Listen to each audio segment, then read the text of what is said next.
Good day, Western Civ 2 students. In this lecture, I'd like to take a half step back, talk about China, communist China, in the 1960s and 70s, then a quick review of many things we've already talked about vis-a-vis the Cold War in the late 60s and 1970s, then start making a transition as far as the international scene goes into the 1980s from the 1970s. So China. Well, you'll remember China became a communist state in 1949. The People's Republic of China was declared by Mao Zedong at the end of the Chinese Civil War, where he led the communist forces to complete victory on the mainland of China in 1949. Chiang Kai-shek, the leader of nationalist forces, took what remained of his army and escaped mainland China for the island of Taiwan off the coast of China. To this day, the formal name of that island is still the Republic of China, not the People's Republic of China, the Republic of China. The island of Taiwan still claims to be the very same Chinese republic established all over China in 1912.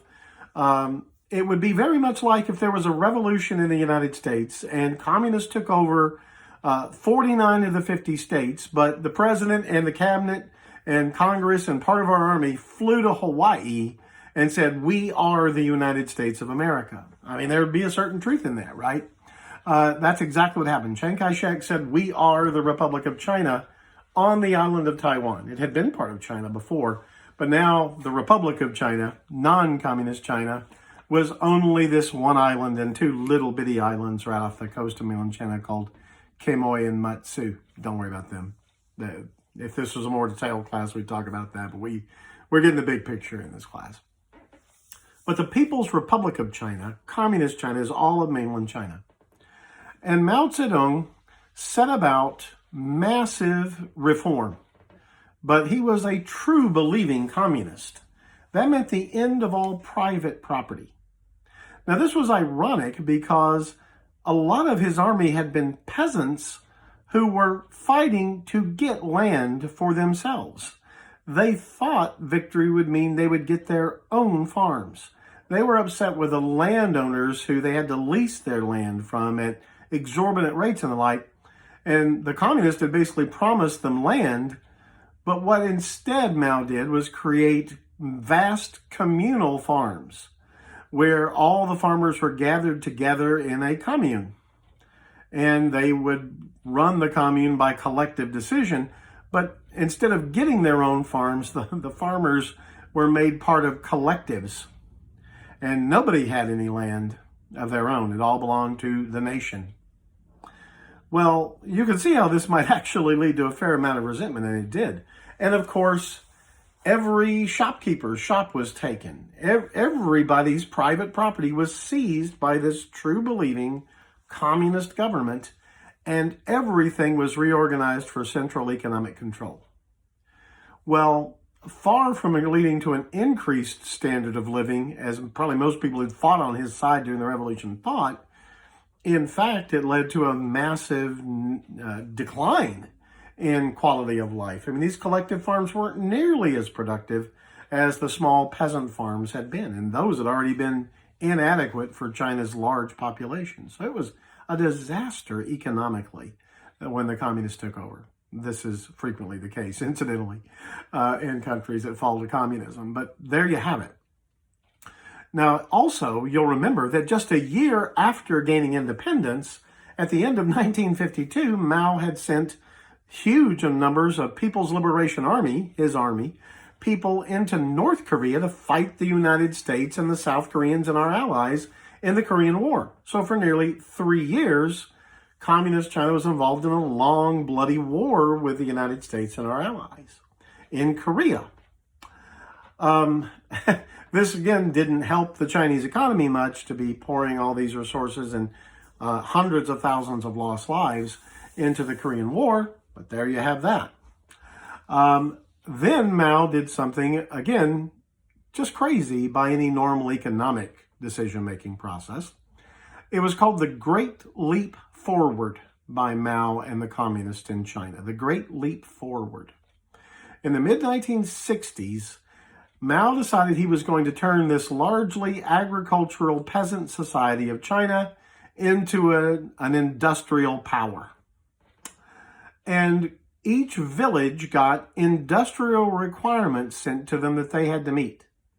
So you might have a small farming community commune, and then the people in Beijing send you an order that says, you must produce 2 tons of pig iron this year. Well, you don't have any iron to smelt into pig iron, but you build some sort of primitive smelting contrivance for it, something like might have been built in England 400 years ago in your little village. And then you start finding any kind of metal you can get your hands on into the furnace to try to smelt it so it at least looks a bit like pig iron, to try to not get in trouble with these authorities. So we have the ridiculous situation of already a very impoverished and technologically backward society, people throwing bicycles and things into these furnaces, processed metal contrivances, in order to try to meet these crazy requirements of the Great Leap Forward. Well, the Great Leap Forward was an absolute catastrophe. So, for all the fact that he could win on the battlefield, Mao was very poor at economic management. Now, part of this is communism is not a very effective economic system, but Mao was especially bad at managing anything practical regarding the economy. You'll remember that I told you Khrushchev in the Soviet Union in the 1950s, after the death of Stalin in 1953, when he finally became the sole leader, Nikita Khrushchev had told the Soviets about Stalin's crimes. And there was a brief period of sort of opening up where people could speak more freely, not risk going to prison camp just for a little criticism of the government in the Soviet Union. That period didn't last all that long there, but Mao decided to try something like it. This is sometimes, I think, was called the 1,000 Flowers campaign. Let 1,000 flowers bloom, let 1,000 schools contend.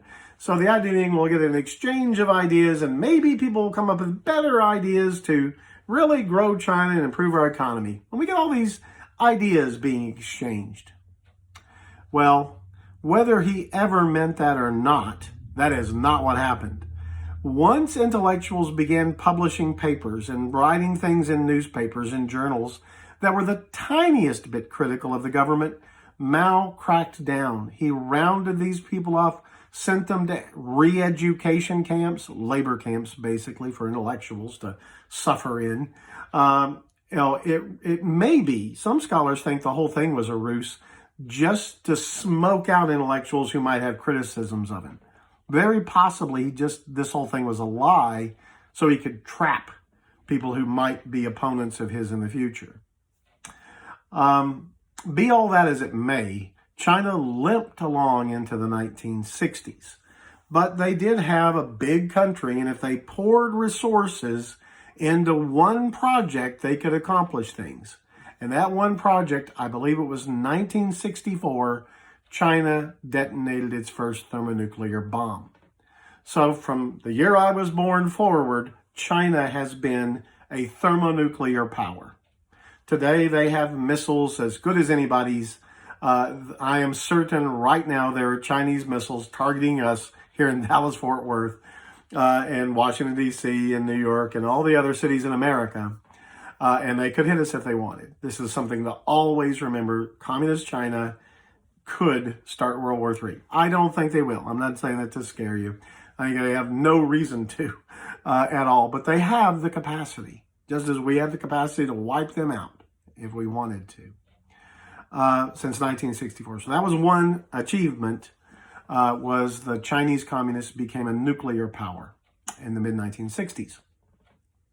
But the mid-1960s in China is more remembered because of the next thing Mao did.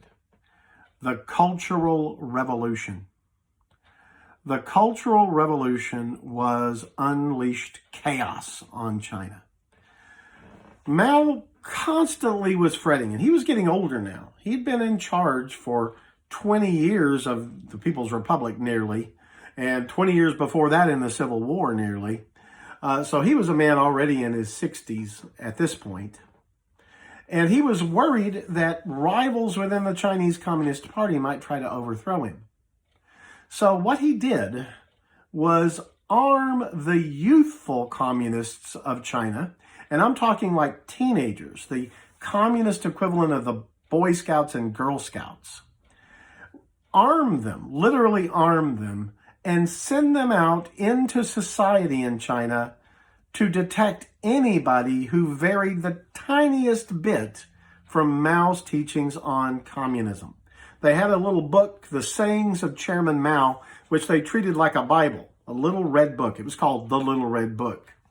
And it was The Sayings of Chairman Mao, and they would quote it like Christians quote the Bible, but it was full of the most radical things that Mao had ever said or written. And so once they absorbed all this, these kids became fanatics. And they went into, anybody who was over the age of 30 was automatically suspected of not being a serious enough communist. Anybody who had any connection with Western culture, not talking about, working for the American government or something, if you knew how to play the piano or the violin, you could get killed. If you knew how to speak English, French, German, you could get killed. It was an attempt that went on about 5 years to purge everything that wasn't pure Marxist, Maoist, Chinese communism from their society. Millions were sent to re-education camps. Thousands and thousands were murdered in the streets by these gangs of fanatical teenagers with their little red books. The Cultural Revolution was an absolute catastrophe for China, no question. Mao has the blood of tens of millions, if not more, on his hands. And the Cultural Revolution may be the very worst of it all. By the early 1970s, apparently he'd grown tired of it, and he reined in the mobs of kids. And the Cultural Revolution sort of petered out. But he was by then a very old man. And his tone changed. He decided he was worried about the Soviet Union. And when Henry Kissinger and Richard Nixon came to him about normalizing relationships with the United States, he took it and, at least made nice, not a formal alliance or anything like it, but made the Soviets worry that China might side with the United States in a war. And that, of course, led to the Soviets to reach a deal with Richard Nixon on the Anti-Ballistic Missile Treaty and on START 1, two important arms limitation treaties for the nuclear weapons that were finalized in the first years of the 1970s. So China becomes a little bit more of a normal nation in the 1970s. And finally, in 1978, President Jimmy Carter of the United States will decide we should have a normal diplomatic relationship with communist China, like we did with the Soviet Union. They weren't our friends, but we did, have an embassy. We did recognize them as a legitimate country. And he shifted our allegiance. Until Carter, we had still treated Chiang Kai-shek's Taiwan as if it were China. In the United Nations, Taiwan exercised China's veto in the Security Council because they were the real China from the perspective of the United States until 1978, when Jimmy Carter shifted over and recognized the reality that the country with well over 1 billion people, nearly as big as the United States in physical area, at least the continental United States, was the real China. And of course it is. We established normal diplomatic relations. Incidentally, our first ambassador to Communist China was George H.W. Bush, the future president, the first Bush president. So I meant to go a little deeper than that in this lecture, but it's already 15 minutes. I think that's enough for this little lecture.